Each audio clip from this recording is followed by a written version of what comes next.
The playoff Sunday also served as a backdrop for another great spectacle of the NFL, the coaching carousel, and the decisions that could redefine the future of several franchises. Amid symbolic returns, bold bets, and unexpected names emerging from behind the scenes, the news highlighted how what happens off the field is almost as decisive as what unfolds on the forward lines. Starters join us to make some heads or tails of it and what might be next. Ian Rapoport, Mike Garafolo, Tom Pelissero, take it away.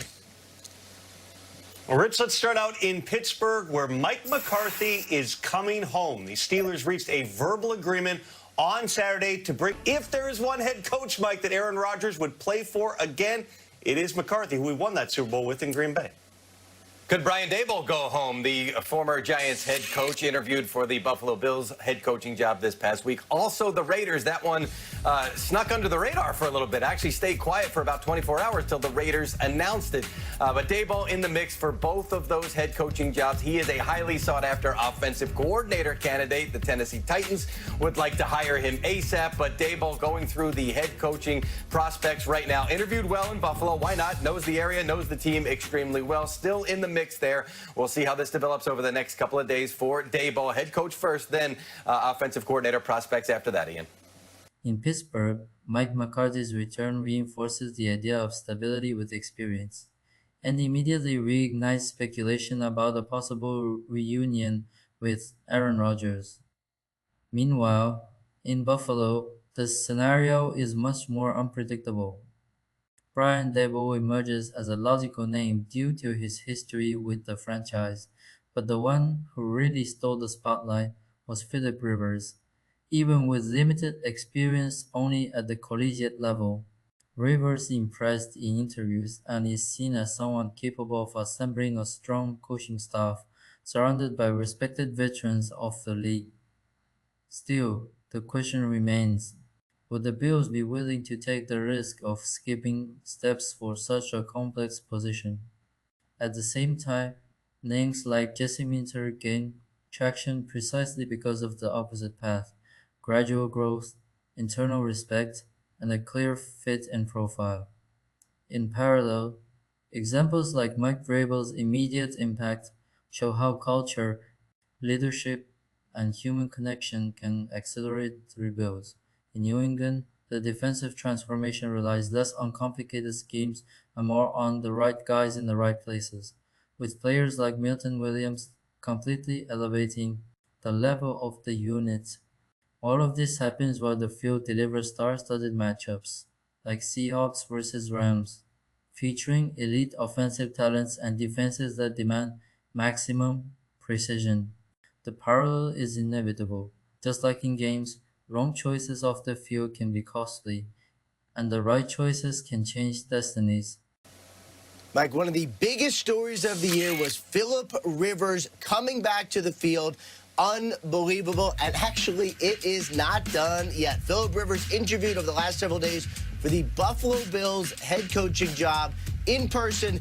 That is real. This actually happened, and my understanding is this is under serious consideration. Sound like in the interview process, he crushed it, and I know he has been just a high school coach, but he's basically been a head coach and essentially play caller on every team he's been in over the last decade or so. Philip Rivers has a strong connection around the league of veteran coaches. Guys like Frank Reich would be one. Guys like Gus Bradley with another. He could pull an impressive staff. This is certainly one to keep an eye on. Bill's not done interviewing, though. They talked to Grant Udinski today. Mooch and Colleen? All right, Ian, that's exactly where we start here, because we have 6 coaches that have been hired. As you can see, Hafley went to Miami, Stefanski, Atlanta, Harbaugh, New York, and then we have Robert Saleh in Tennessee, Jesse Minter in Baltimore, Mike McCarthy in Pittsburgh. 4 spots remain vacant. One of those spots, the Buffalo Bills, as Mooch and Cynthia join us here. Philip Rivers, Mooch, a potential candidate for the Bills. His coaching experience includes St. Michael Catholic High School in Alabama. So, listen, before he came back for this brief cameo in the NFL this year, we all thought that his playing career ended in Buffalo with that playoff game that he played. So maybe now he restarts his career just on the coaching end in Buffalo. What do you think? First of all, when I heard this, when we all heard it, it was like, wow, this is pretty cool, because we all love Phillip Rivers, right? And what he brings to the table in the NFL. Now, as far as being hired as a head coach, you know, if I'm doing all the interviews and you know, trying to figure out weighing one candidate against another, you know, his readiness to be a quarterback coach would be terrific. His readiness to be a play caller, probably do that. He does that at the high school, okay? But he's never coached in college or the pros. So it's, you know, the former players that are coaches now, like Vrabel and DeMeco Ryans and Jim Harbaugh, in the coaching world, they move up the ladder. Right. Start in college, start low, you know, start as an assistant, defense coordinator, and then move up, and all of a sudden you're there. So I think Phillips has got to do that. I mean, he's got 10 kids over there. Is he going to, that'll be a lot different, you know, for his family if he becomes a coach. He's kind of coaching a team right now a little bit. He is, you know, but it's not the same hours. I'm just telling you. 53 kids, 10 kids. What's the difference? Yeah, no, he's great. We love him. But if he does this, I'm going to be really celebrating. But I think it's a long shot. Well, I'm going to talk about Jesse Minter, because to me the fit here feels a lot more logical. Obviously, he has experience with Harbaugh's, meaning Jim Harbaugh, and he had been in the building with John Harbaugh before. But when you're looking at the opportunity here to create, what really matters here is which coordinators you hire. It's going to matter if Phillip Rivers becomes all of these head coach. This is a really tough season, because all of the different openings means, is it going to be a land grab for who's my offensive coordinator, who's my defensive coordinator, etc. But when I'm looking at Jesse Minter and I'm asking people that I know about him and going with what I know about him firsthand, it's all positive. Everyone has said glowing things about him from top to bottom, from players to other coaches to even Daniel Jeremiah, who will be on our show eventually today as well. Hey, be ready, and whatever the lines are, I don't know. Take it away, Cam. Rich, anything to stay warm in freezing Denver. The Mike Vrabel effect here is real, and players tell me it centers on embracing the joy of football. Pop Douglas, the receiver, told me, we're like the mob. We are a family mob because of how we treat each other. Coach Vrabel makes sure that we know every player and every person in the building like they're our brother, and so we fight for each other like brothers, not teammates. Pop also told me Vrabel's best skill is his care and his heart. He told me the story of earlier this year. Pop's uncle died, and Vrabel allowed him to skip Saturday walkthrough to go to the funeral. And not only that, he set up transportation for him to get back to Tampa before the game. So we'll see Vrabel's on-field effect. But players know they're here on the verge of the Super Bowl because of Vrabel today. Rich? Cam, last two teams this century to allow fewer than 20 points and 500 yards in the wild card and divisional rounds. Not only both made the Super Bowl, but the 2000 Ravens and the 2006 went on to win the entire enchilada. And that's how we welcome Kurt Warner back in from Seattle and have our friend Gerald McCoy right here. What's the reason for the Patriots' defensive turnaround? You know what? Last week I talked about guys, having guys, and the Patriots went out and got a guy in Milton Williams. He was out for 5 games, but he came back week 18, and let me show you what he's done since then. This whole defense has turned around because of him. He's isolated on the left guard. This is man on man, bone on bone. I'm stronger, I win this rep. So when you got a guy, you want to isolate him. So we got a mug rush here. Mug, you walk the linebacker down, keep the attention of the left guard, but Milton is one-on-one with the center. He knows he's going to overslide, so he crosses his face. But the guard, his attention is on the backer. Milton wins one-on-one. Now he's on the quarterback. Of course, we got to stop the run. How do you do that? Play on the offensive side of the line of scrimmage. Get upfield, dive on the ground. I'm a better athlete.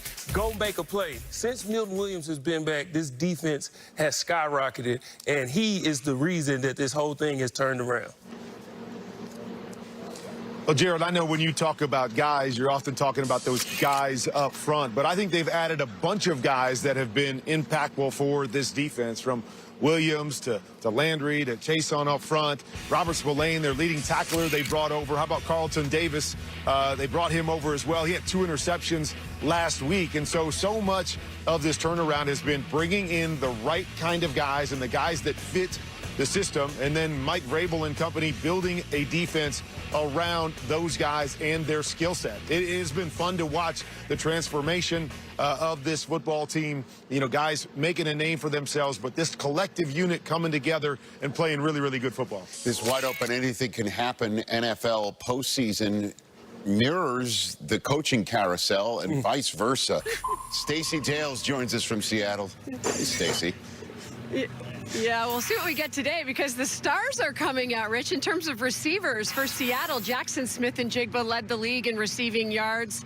Puka Nacua with the Rams led the league in catches. His teammate Devontae Adams led the league in touchdowns. For the Rams, defensive coordinator Chris Shula used one word to describe JSN this week: elite. They will have their hands full with him. And as for Mike McDonald, this Seahawks defense, he said Puka Nacua is just so good at doing everything. Safety Julian Love telling me the biggest issue is yards after catch. Have to contain him. And then with Devontae Adams, who didn't play, remember, in week 16, nuanced and experienced in those routes as a technician. Ultimately, though, the Seahawks look at this Rams offense as greater than the sum of its parts. Identifying personnel in this game, big key, Love told me, Rich, heading into it. Back to you. Thank you, Stacey Dales. Third-year Seahawks linebacker Derek Hall has certainly made an impact on the league's #1 ranked scoring defense. But long before he wreaked havoc on NFL quarterbacks, he had to fight just to survive himself, a struggle that is defined. The NFL is experiencing a time when the coaching carousel perfectly reflects the spirit of the postseason. Maximum pressure, minimal margin for error, and decisions that resonate for years. Whether betting on experience, boldness, or patient building, each franchise is revealing how it sees its own future. And, as always in the league, it's not enough to have names. There needs to be direction. Because in the playoffs and in the interview room, everything can change with a single right or wrong choice.